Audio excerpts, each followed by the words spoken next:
Hello guys, welcome to my channel. So in this video we are going to discuss about one particular course which is financial services in Canada because मेरे husband ने वो course इस साल ही complete किया है, तो उसके बारे में अनुज पूरा ही डिटेल में डिस्कस करेगा कि लाइक किसको लेना चाहिए, नहीं लेना चाहिए, क्या प्रोस है, क्या कॉन्स है एंड स्कोप क्या है, जॉब अपॉर्चुनिटीज क्या है. You are planning to come here in Canada and if you are confuse about course तो ये वीडियो आप लोगों को 100% हेल्पफुल होगा. So do watch the video till end without any delay let's start our video. क्या क्या ठीक सबसे पहले ये बताओ कि तुम्हारा कोर्स कौन सा था, कितने साल का कोर्स था एंड कहाँ से कोर्स किया. मैंने professional financial services, that was the name of program और course, whatever you prefer. तो वो कोर्स था और duration of the course was 8 months, जो हम बोलते हैं 1+1. मैंने पढ़ा Fanshawe college London. So basically Fanshawe college में जो बिजनेस स्कूल है उसका नाम है Lawrence Kinlin school of business. So वहाँ से मैंने कंप्लीट किया from January 2023 to August 2023. 8 months. 8 months, yeah. Okay तो अब थोड़ा सा कोर्स के बारे में सुपरफिशियल बता दो कि like if anyone is planning to come here and planning to go into the finance field, should they take this course और नॉट, लाइक प्रोस कॉन्स और anything you want to share. या absolutely. So अगर आपका मतलब decide ही है कि you are going in the field of finance or banking, definitely this is the course that close your eyes and go for this course, because video में आगे जाते ही मैं आपको पूरा डिटेल में एक्सप्लेन करूंगा कि कौन कौन से सब्जेक्ट्स है और कौन कौन से सब्जेक्ट्स किस तरह आपको लॉन्ग टर्म में हेल्पफुल होंगे. So because of that reason, watch this video till the end, and if you haven't liked the video, to hit the like button and subscribe the channel as well. तो ये तो बात हो गई उन लोगों के बारे में कि जो भी लाइक फाइनेंस फील्ड से है एंड उनको आगे भी उसमें ही जाना है. अब बात करते हैं वो लोगों के बारे में जिसका फाइनेंस फील्ड नहीं है but they want to start their career in finance and specially in Canada. तो लाइक वो लोगों को ये कोर्स लेना चाहिए, नहीं लेना चाहिए? Obviously, when you change your like core field of study or in job as well, it is going to be very difficult for you to like cope up with others. For example, मैं खुद भी engineering background से मैं finance में shift हुआ था, तो हम लोग वो भी प्लान करेंगे प्रोजेक्ट मैनेजमेंट, जो मेरा फर्स्ट प्रोग्राम था उसके बारे में वीडियो लेने के भी. When you are changing the field it is very difficult to cope up with others obviously. For example अगर मैं मेरी बात करूँ तो it was not only challenging for me but for all other students as well.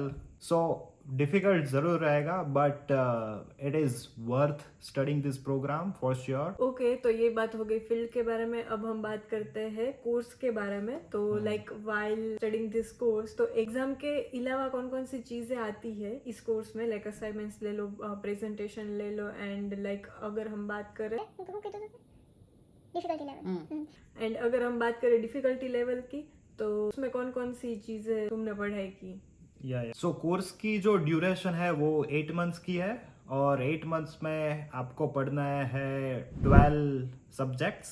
And show में typically 12 subjects है. I think मैंने जब कॉनेस्टोगा का देखा था तो उसमें शायद 9 या 10 है 8 महीने में, which is very good according to me. But Fanshawe is a bit strict when it comes to business programs. अगर मैं बात करूँ तो 12 सब्जेक्ट्स थे, उसमें से 3 very difficult, difficulty level really high, and वो 3 कोर्सेज के वजह से ही बहुत सारे लोग फेल होता है. And obviously because of that reason, at the time when we graduate, we were only 25 students. When I joined the program, total we were 80 students. So first semester के बाद काफ़ी students they can not go ahead. मतलब Canada में in general ऐसा नहीं होता कि when you fail you can still go ahead with the other semester. But इस प्रोग्राम में it is very strict that if you fail you can not go ahead at all. So difficulty level की मैं बात करूँ, it is very difficult if you don't give proper time, if you don't put lots of efforts, there are huge possibilities that you may fail and you may end up wasting your time. And also fees. And also fees, obviously, right? So three toughest courses की मैं अगर बात करूँ तो number 1, consumer credit. Consumer credit is like basic credit related things, but it is not that basic. वो बहुत deep में हमको पढ़ाता है. At the same time, there are no quizzes, no assignments in consumer credit, only exams. And if you don't do well in your exams, you eventually fail the subject. सिर्फ consumer credit की वजह से 40 students तो ऐसे ही निकल गए थे because they fail 50%. 50%, yeah, just because consumer credit. And इसीलिए मैंने ये पहला subject रखा कि let's discuss about consumer credit first. And because there is no assignment and quizzes, you lose bonus marks. इसमें सिर्फ एग्जाम है और एग्जाम्स में भी ऐसा है कि मल्टी सिलेक्ट वाले क्वेश्चंस आते हैं. ओके. सो इन मल्टी सिलेक्ट्स ऐसा भी नहीं है कि 4 ऑप्शंस आए उसमें से 2 हमको टिक करना है, ऐसा भी नहीं है. आपको ऑप्शंस देंगे A to F, A to G. तो मतलब आपके पास 6-7 ऑप्शंस होंगे, उसमें से आपको 3 या 4 सही भी हो सकता है. अगर वो सही नहीं है तो आपके मार्क्स गए 0. मतलब अगर 2 सिलेक्ट किए और सही आंसर है 3, हाँ. तो वो मार्क्स गए. हाँ, तो दैट इज 0. ओके. तो उसका मतलब क्या है कि इधर यू नो 100%, राइट? या तो 99% के कोई 99% का भी कोई ऑप्शन ही नहीं है. हाँ. तो that was the one subject, consumer credit. Second was retirement planning. Retirement planning is also very complicated because यहाँ पे रिटायरमेंट प्लान्स के कनाडा में बहुत सारे ऑप्शंस है और इनकम रिटायरमेंट प्लानिंग से आप टैक्स बेनिफिट और वो सब भी कर सकते हो. And the third most difficult was tax planning. Obviously you know about that. So tax planning में मतलब ऐसा ही है कि मोस्टली एग्जाम्स है और सिर्फ एक असाइनमेंट और एक स्मॉल एग्जाम या ऐसा कुछ है जो 10 मार्क का या ऐसा कुछ रहता है. And I don't know if they keep changing the structure or not, but हमारे टाइम पे वो था. मतलब 3 सब्जेक्ट्स में आपको बहुत बहुत ज्यादा फोकस करके पढ़ाई करना है. What about assignments and presentations? हाँ, असाइनमेंट का लेवल थोड़ा नॉर्मल जो कोर्सेज है कनाडा में इन जनरल उससे बहुत हाई है, क्योंकि जो भी असाइनमेंट आप कर रहे हो which is basically like a case study. कि मतलब अब लाइक कोई बंदा है, उसको उसके लाइफ सिचुएशन ऐसी है, उसकी इतनी अर्निंग है, तो build a proper investment plan, build a proper insurance plan. So assignments इस टाइप के होते हैं. और वेरी हाई चांसेस कि अगर आपने थोड़े भी नंबर्स गलत ले लिए तो आपका पूरा असाइनमेंट गलत हो सकता है and you will lose lots of marks. And what about presentations?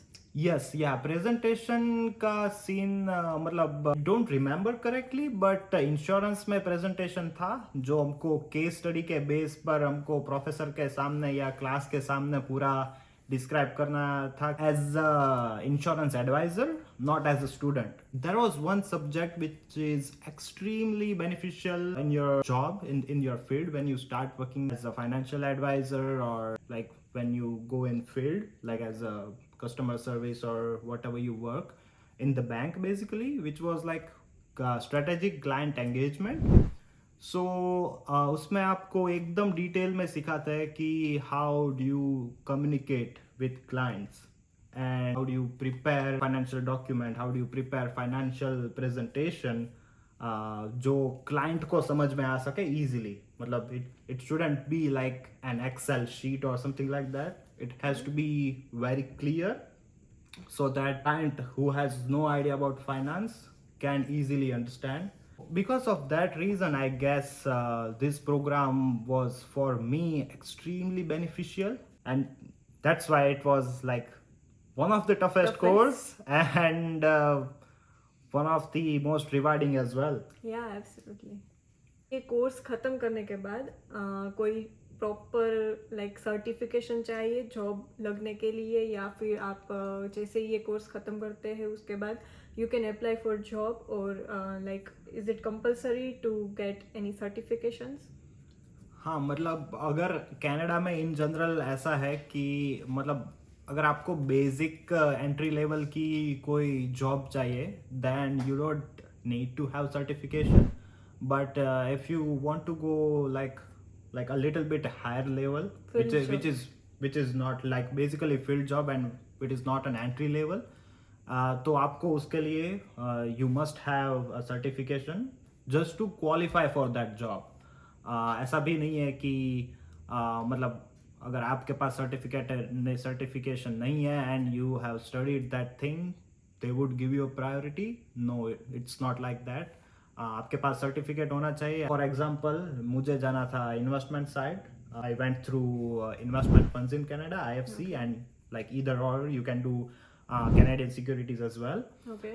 Since I studied Canadian securities 1 and 2 both, मैंने जो सर्टिफिकेशन किया investment funds in Canada, it was very easy for me because जो syllabus था IFC का और जो मैंने पढ़ा वो ऑलमोस्ट सेम था. Okay. सो मुझे कोई एडिशनल एफर्ट नहीं लगाने पड़े सर्टिफिकेशन क्लियर करने में. और उसके लिए अगर आपको इंश्योरेंस साइड जाना है, इंश्योरेंस के सर्टिफिकेशंस भी है. अगर आपको क्रेडिट या लैंडिंग साइड जाना है, उसके सर्टिफिकेशंस भी है. मॉर्गेज साइड जाना है, उसके सेपरेट सर्टिफिकेशंस है.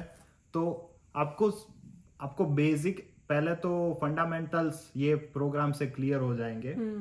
और फंडामेंटल्स क्लियर है तो whatever certifications you are planning to do, आपको बहुत स्मूथ रहेगा. मतलब आपको इतना एफर्ट्स नहीं लगाना पड़ेगा एग्जाम क्लियर करने में. और इन सभी एरियाज में, whether it is like investment, insurance, mortgage, सभी में जॉब्स है. But it is just like how you approach that job, how you approach for that job and how you reach out to employer, which is entirely separate thing. जिसके ऊपर हमने पूरा video बनाया है. हाँ. तो उसकी लिंक हम डिस्क्रिप्शन बॉक्स में डाल देंगे, so you can check it out from there. So that's it for today's video. I hope ये वीडियो आप लोगों को हेल्पफुल हुआ होगा, and do share with your friends and family, and also hit the like button, and do not forget to subscribe my channel, and I will see you in the next one. Bye bye.